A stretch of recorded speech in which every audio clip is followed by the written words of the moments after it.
از تسلیحات بازدارنده একটি প্রাসাদের পতন কি কেবল ইটের দেয়াল ধসে পড়া, নাকি একটি দীর্ঘ শাসন ব্যবস্থার সমাপ্তি?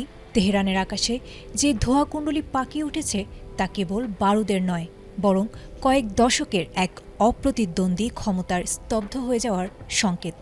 চারদিকে ধ্বংসস্তূপ, স্যাটেলাইট ইমেজে দৃশ্যমান কেবল হাহাকার, অথচ কয়েক ঘন্টা আগেও এই কেন্দ্র থেকেই নিয়ন্ত্রিত হতো মধ্যপ্রাচ্যের রাজনীতির জটিল সব সমীকরণ।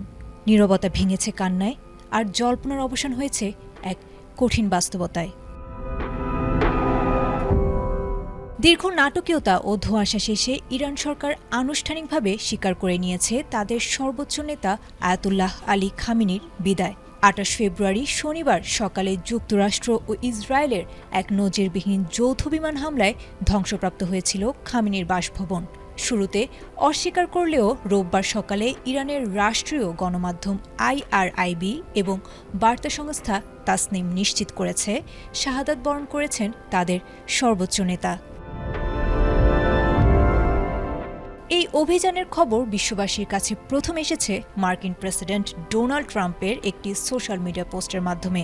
ট্রাম্প খামেনির নিহতের সংবাদটি নিশ্চিত করেছেন তাকে ইতিহাসের সবচেয়ে নিষ্ঠুর ব্যক্তি বলে এবং একে ঐতিহাসিক ন্যায় বিচার হিসেবে অভিহিত করে দাবি করেছেন খামেনির মৃত্যু ইরানের জনগণের জন্য দেশ পুনরুদ্ধারের শ্রেষ্ঠ সুযোগ। তিনি স্পষ্ট বার্তা দিয়েছেন, যারা অস্ত্র ত্যাগ করবে তাদের নিরাপত্তা নিশ্চিত করা হবে, তবে প্রতিরোধের পথ বেছে নিলে পরিণতি হবে ভয়াবহ।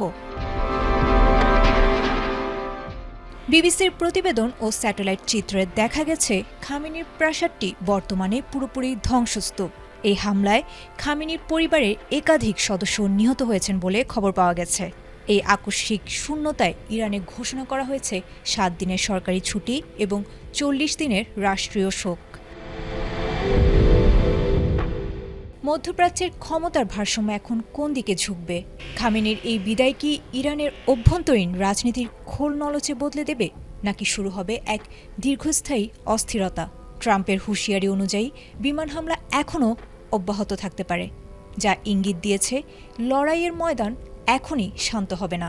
তেহরানের রাজপথ বর্তমানে শোকে স্তব্ধ, কিন্তু পর্দার আড়ালে হয়তো শুরু হয়েছে বিশ্ব রাজনীতির নতুন এক দাবার চাল। আয়েশা আক্তার, ATN বাংলা।